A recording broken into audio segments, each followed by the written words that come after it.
All right, so welcome back. I hope that that's kind of a fun, interesting examination of how institutions are shaped. This one, in fact, was created, right? The idea of what craft is has to be defined, has to be practiced, and then it is transmitted to the market in which it exists. Okay, so moving forward, another institutional structure that the United States has dealt with in kind of a love-hate relationship is the size of a firm. So when you think back to our original market structures, we talked about monopolies, we talked about oligopolies, and these are when firms have become extremely large. But we also say there's a point when firms are too big, and they're pretty much under fire on a regular basis. If they get to the point where they're so big that it seems like they have so much market power that they're able to use that market power to influence the customer's decision, price, and basically how much they can get. One example is constantly under fire is cable companies because they become media giants. It's obviously not just television anymore. They are all forms of media. And this is a part of regular life. And so to have control over almost the entire market eliminates competition. And one of our institutional structures in American capitalism is to believe that some competition is good and needed in all markets. So let's read this quote, and then what I'd like you to do is pause this video and then go take a look at the clip-on AT&T Time Warner. It's just a small amount there. You may need a Bloomberg business subscription to be able to access it, but I think you'll kind of get the idea. So this quote says, "This is such a big deal in a set of markets that are already very concentrated, in which there are already real concerns about consumer abuses." So it's definitely going to get a very careful look. So when we see firms combine in a way that it basically could start to hurt the consumer, that's when we start to see antitrust, or rather institutional structures put in place to limit the power that a firm has. All right, so thinking about it in the context of our analysis, and I know some of you are doing media giants, this is going to have to be a question that a firm will have to deal with. Once you have saturated some market, what do firms do? They buy up their competitors so that they can have access to more market. But at some point, again, when it comes to the level of this, and this size, cable companies, that's something they'll have to consider. Am I going to face antitrust suits? Now, it sounds like it's just like, oh yeah, it's not a big deal. But again, it's a cost. They have to go to court. They have to spend millions of dollars trying to justify their position that this merge or this acquisition won't be abusive to the consumer. Okay, so another aspect. And now, if you were thinking about it, this for your competitive analysis, you're asking, is it going to be an issue? When will the firm need to grow, and will they be able to grow if they have done something like saturate their market, and if they're growing by acquisitions and mergers? Is it going to be possible, right? Thinking long term here. Okay, so pause the clip and go take a look at that AT&T Time Warner article. All right, so hope you had a chance to look at just a very basic idea of what antitrust can do for a firm and how that might shape the nature of competition in an industry. Really, what it's getting at is that it will limit competition, and that is obviously creating a barrier to entry, and you can see how that might shape the nature of firms in that group or in that industry. Here's some other examples, right? So why would firms have to care about education? Why do firms have to care about the religion? Why do firms have to care about the government? Well, all three of these institutional groups are included in basically the economy and society that we live in. So education, well, fundamentally, it's going to be the workers that you hire. All right. So is it either going to give you good access to labor pool or low quality? Are you going to have to go to other countries that have specialty skills, or can you stay in the domestic economy? Does it matter, right? Another force that's shaping the nature of competition, access to the labor pool. Do you have to pay some of your workers to go get an education, right? So many firms pay for their students to get an MBA. Is this something that's going to create a competitive advantage for you or not? All right, so religion. Religion matters because it's shaping morals and it's shaping values of your end buyers. It says, don't do this, do this.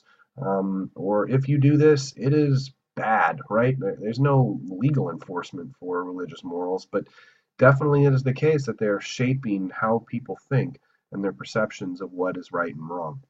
The government is more of an explicit way, and they will enforce what they think is right and wrong.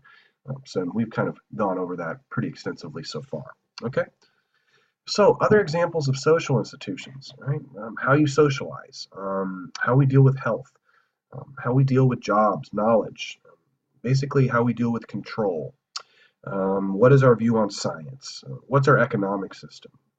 Do we have a more of a cooperative society, or do we have a competitive society? Again, not all of these social institutions are going to be things that will be applicable to your group or to this industry, but again, they're bigger picture pieces here as to what is shaping the nature of competition. Go back, every class I've said, your competitive analysis can be viewed in two ways. How does this group work from an inside perspective, right? You want to know where you stand, where you lie with your competitors in the industry. Or if I'm going to be a new player, what do I need to know about this industry? Is it one that is highly structured with social institutions, highly influenced by social institutions? Or is it kind of, those things don't necessarily matter so much? My example has always been, if you're having to use a lot of marketing, you are in the absolute world of social institutions. If you're selling commodity goods, right, it's a little less. If you're selling ball bearings or rubber hoses, these aren't things that really get at the institutional environment. Potentially, maybe down the line with their end use or their end waste, but really, it's not a factor. So it would be something you could say, from my analysis, we have to focus more on efficiencies and cost cutting. What we don't think is that we need to worry so much about social institutions and the social environment, right? Another method of saying, how will I compete, or how will I continue to compete? Okay, so how might these social institutions impact political, economic, technological, and environmental factors? Okay, some questions for you to consider here. And, pause for a minute. In a regular class, we would have a discussion here, but these are the questions that you're asking about your strategic group here. How are social institutions going to impact political, economic, technological, and environmental factors? And I need to add, that are going to impact your group, your firms, and your industry. Okay? How might these things impact the business environment? Is there a role for business to seek strategized behavior to impact this environment, right?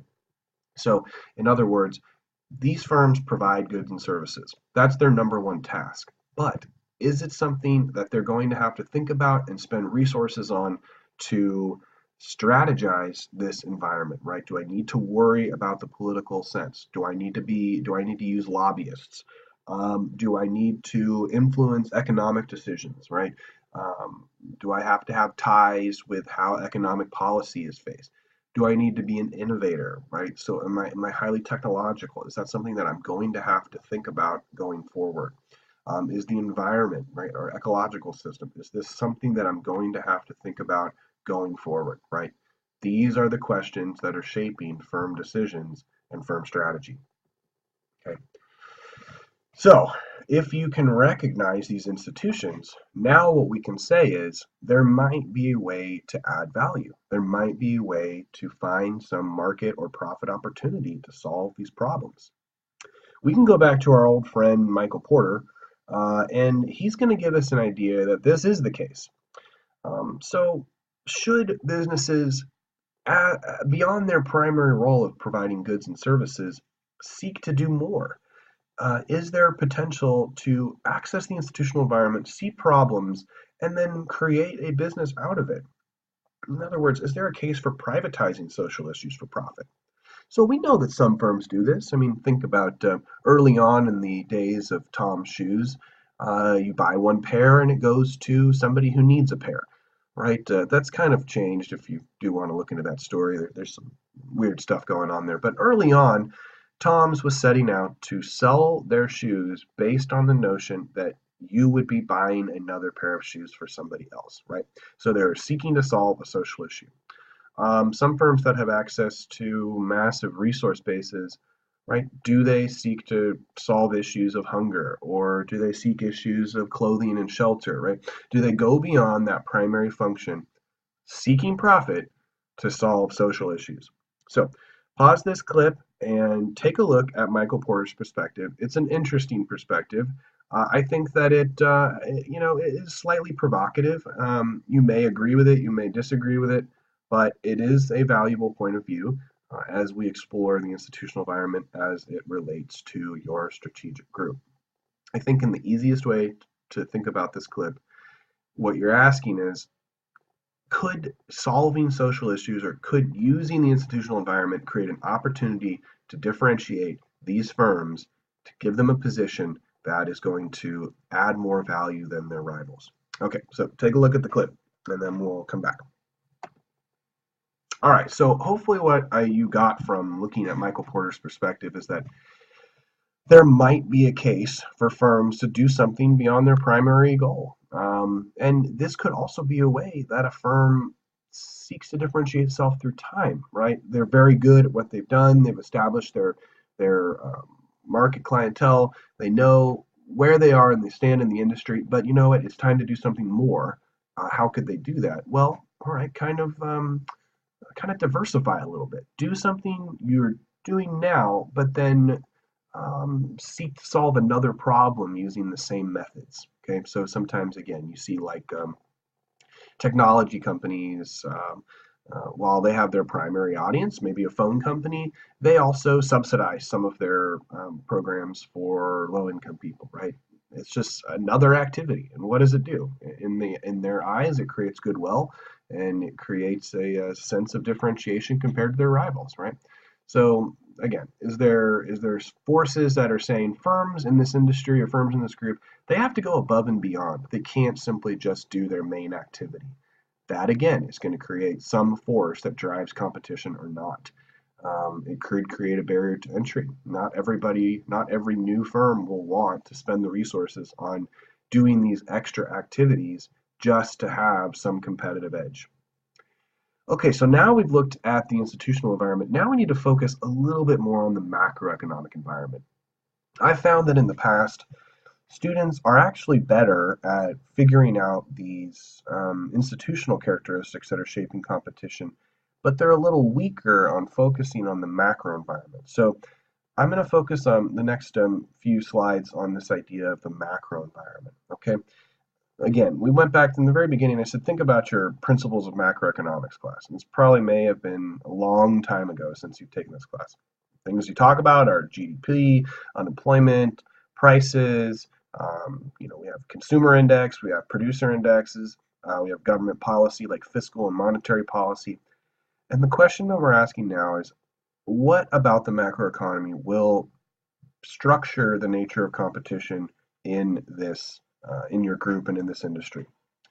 As an example, sometimes we hear that firms are recession proof, right? And these are firms and industries where they're selling goods that people will buy no matter what, right? Even if they've lost their job, they still have to buy food. The recession proof industry that you always hear about is booze. In fact, it's counter-cyclical. We're in a downturn, you see a rise, which is not necessarily the best reality, but you get the idea. Okay, so do those firms need to care about potential recession? Does it matter to them? Does it impact their sales? An example where it might really impact sales are luxury goods. People, when they lose their job, you can imagine, don't go out and buy Gucci bags. They what do they? They pull their bootstraps and tighten their belts and whatever, all that stupid stuff that people say. But what it really means is that they stop buying. Okay, so not all industries will just be able to keep selling in all economic conditions. Okay, so what happens in a recession? Decreased business expectations, decreased consumer confidence. It basically makes an increased opportunity cost for firms. Do they go out and spend on risky endeavors? What about inventory? Do they have to fundamentally change their operations to deal with a declining consumer base? Right? So the question you're asking is the macro environment important for your firm, important for your group, and important for your industries? Are they recession proof? Okay, so going forward. Is inflation an issue? Well, a major topic in macroeconomics is, again, consumer and producer prices. Now, in the United States, this typically has not really been an issue. We've enjoyed very low rates of inflation for quite some time here. There are economic theories as to why this is the case. The Federal Reserve, to some degree, gives themselves credit for managing inflation. But why would a firm need to care about recessions, and why would a firm need to care about inflation? Okay, well, so here's a couple of questions. Does your industry face pressure from commodity markets? Well, when we see recessions, what we see is a massive drop in prices. People get out, right? So you see the stock market crash and you see commodity markets crash. Now, even outside of recessions, where you might see massive fluctuations in prices is in, again, commodity markets like agriculture, places where they might have a boom one year or they might have a terrible crop the next. Is that going to be an issue for your firm, right? Here's a macroeconomic phenomena. These are aggregate prices for certain input industries. Is that something that you're going to have to deal with now? Again, it's a cost, and it could potentially act as another barrier to entry, limiting competition.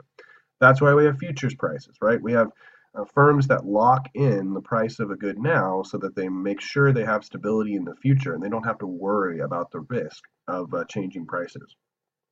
Where else might inflation be an issue? Well, does your firm rely on a massive debt structure? We know that with changing prices, we're seeing changing interest rates, and that could lead to an uncertain environment for the firm, right? So, does your industry utilize significant debt in their capital structure? Inflation can hurt or help. When we have high amounts of inflation, what it means is that your debt is worth less. That's good for the firm, but it's not good if you're in the banking industry. Right now, you have less value of the loan that you gave out. It's not worth as much, right? So you're locked into this less valuable asset, and it's a less valuable liability for the other side. Okay. So looking at, we've now looked at kind of recessions, we've looked at investment, and we've thought about inflation here. Okay. Yeah, I think we just have to keep thinking that changing interest rates can increase uncertainty about borrowing, right? So if you're starting to see macroeconomic instability, is this going to be an issue for your industry? Do they utilize debt to finance their operations now to eventually lead to sales later? If it's not the case, right, it's not an issue. It's not a threat. It's something that's kind of mute. Um, are you an investment heavy firm, right? I think we know that firms utilize finance to invest. Okay, so is this going to be an issue? Is this another variable that will have to be taken into account to understand the nature of competition in your group or as a potential new entrant? Okay, so confidence is definitely an issue that firms will have to consider. Again, if we go back to just a couple of slides ago, I'm saying, does your industry face pressure from sudden changes in consumer and business confidence? Is your industry easily shocked from macroeconomic events? All right, so I have a pretty awesome clip here. This is not a video, this is a website from the OECD. And what I want you to do is take a look at it. Look at business confidence, look at consumer confidence, choose different countries, and see how they change. And you'll obviously notice certain events, particularly around 2008, if you get my drift. Just kind of see how these change for different countries, and you will see a diversity of trend based on different countries. Highly developed countries typically have more stability in business and consumer confidence. Sometimes we see in like European Union, we have some countries that don't necessarily enjoy the same stability. So take a look at this chart. And with the question you're trying to ask is, does this matter for my group? Is this going to be an influence for my industry? All right. And then what we're going to do is when you come back from this, after all of this, right, you're probably thinking, my head is about to explode. I don't necessarily know how to put this into something I can use. Well, now the tool comes, right? So that's kind of how every class is run. We have broken down the problem, and now we need a tool to help us navigate through this very kind of big amount of information. Okay, so take out confidence and then go to the next video, and we'll talk about the tool we're going to use.